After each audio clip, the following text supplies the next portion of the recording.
Cette baraque me fiche la frousse. Il y a peut-être une tête sans corps qui se balade à l'intérieur, on ne sait jamais. T'en fais pas, ça n'existe plus, les fantômes et les revenants. Qu'est-ce que c'était? Écoute, on les attend dehors ou on entre? Mais bah, entre si tu veux, moi je reste un petit peu dehors. Et je retournerai peut-être chez moi. Sois pas idiot. Allez, viens.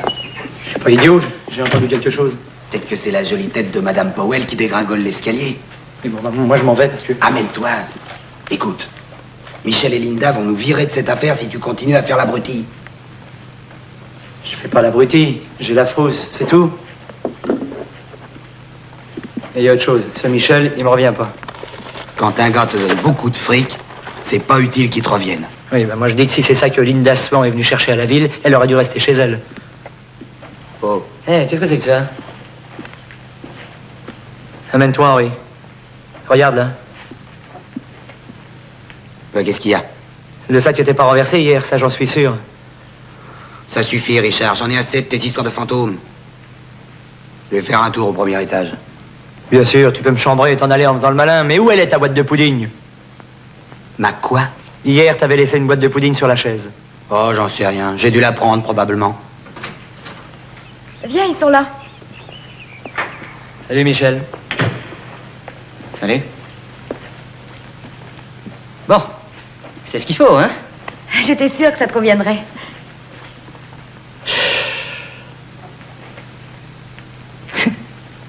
On dirait un décor de vieux château hanté comme dans les films.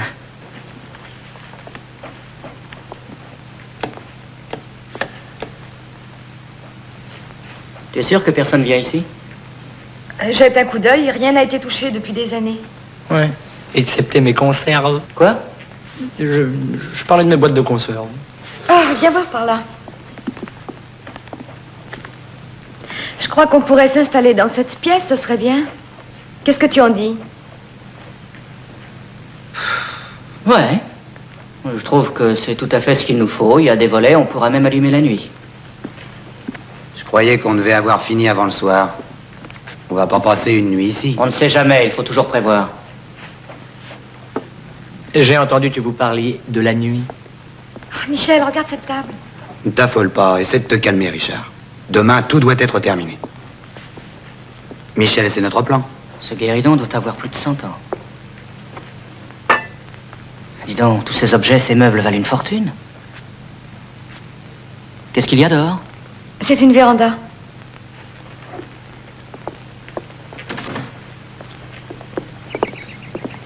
Viens. Pourquoi faire? Plan ou non, tant pis. Dès que la nuit sera tombée, je fiche le camp. Combien de boîtes de pudding on avait acheté? Quoi? Je te demande combien de boîtes de pudding nous avions mis dans le sac. T'es cinglé, j'en ai aucune idée. Combien on en a acheté? Tâche de te souvenir, c'est important. 4, je crois. Ouais, j'en étais sûr. Il en manque une. Mais pourquoi il en manque une? T'en as mangé une hier. Et j'en ai mangé une autre. Il devrait en rester 2 dans ce sac, pas vrai? Ouais. Il y en a combien? Une. Une. Le vendeur en a donné que 3. Non, il y en avait bien 4. Crois-moi, quelque chose ne va pas dans cette baraque. Sois pas idiot, Richard. Il doit y avoir une raison logique. On a dû en perdre une. Elle est tombée du sac hier, c'est évident. Tes imbécilités, tu les gardes pour toi. Bon, assieds-toi et l'air bien tranquille et ne dis plus rien. Tu veux voir le reste de la maison? Non. Non, on ne se servira que du rez-de-chaussée. On ne pouvait pas trouver mieux. Alors, on choisit cette maison. Oui. Bon, vous connaissez le minutage, d'accord? D'accord. Je pars. Je retourne en ville, à demain matin. Tu viens? Au revoir. Je veux que tu rentres chez tes parents. Je te retrouverai dans une quinzaine. Tu me manqueras d'ici là. Tu me manqueras aussi, mais ça vaut le coup. Tu me manqueras.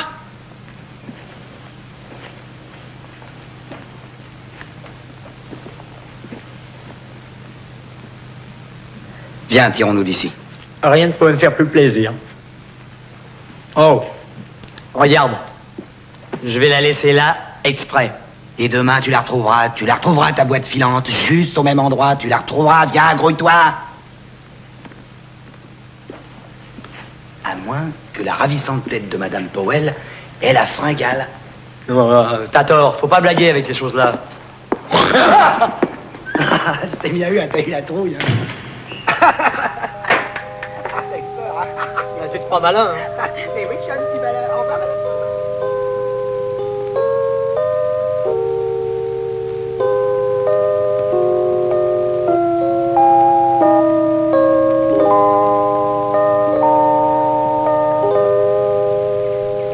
Mais pourquoi, papa, pourquoi?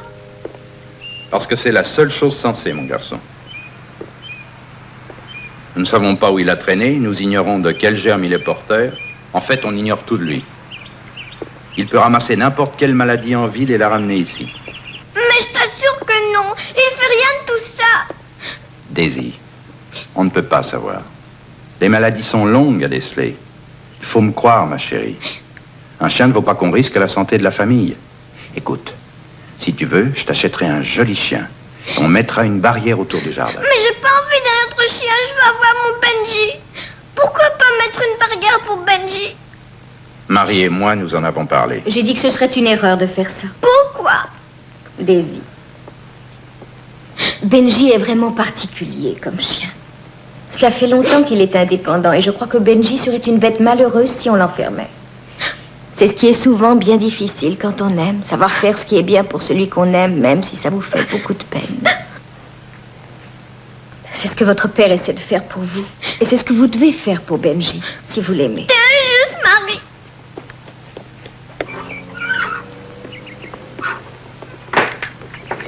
Bob, je t'en prie, toi, essaie de comprendre.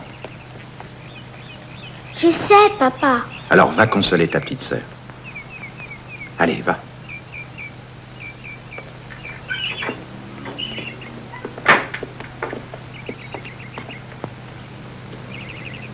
Marie, est-ce qu'on sait jamais si on a tort ou raison? Est-ce que j'agis pour le mieux ou bien suis-je un homme sans cœur? Non, monsieur. Et oui, monsieur.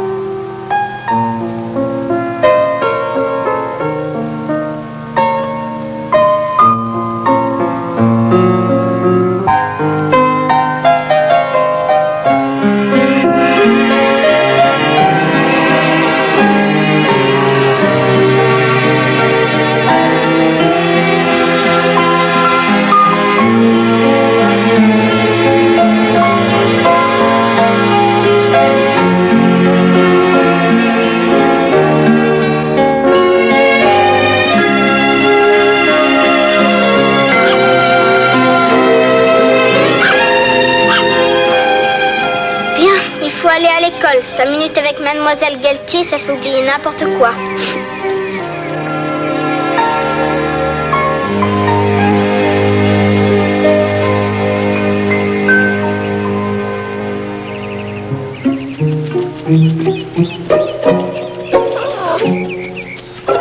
Oh! Tu as vu? Il te dédaigne. Oh, Oh. Veux-tu revenir immédiatement et courir après ma petite chatte? Tu n'es qu'un roquet de poubelle, à mal élevé. Eh bien, voyou, on peut dire que tu ne perds pas de temps. Eh, tu t'es trouvé une mignonne petite. Bien. Allez, fais le beau. Allons, voyou, fais le beau. Fais le beau. Ah, tu es un beau chien.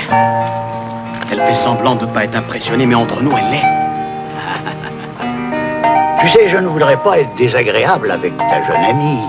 Mais tu peux en croire ma vieille expérience. Réfléchis 2 fois avant de te lancer dans une aventure. Une femme, ça réduit l'homme en esclavage. Et en général, si j'ai bonne mémoire, elle s'arrange pour que ça en vaille la peine. Encore une chose, ne crois pas ceux qui disent que quand il y en a pour un, il y en a pour 2.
Je t'avais dit qu'elle serait plus là.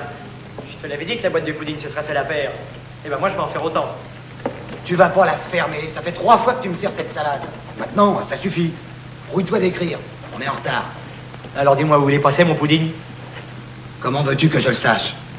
Peut-être qu'on a des boîtes de pudding ensorcelées.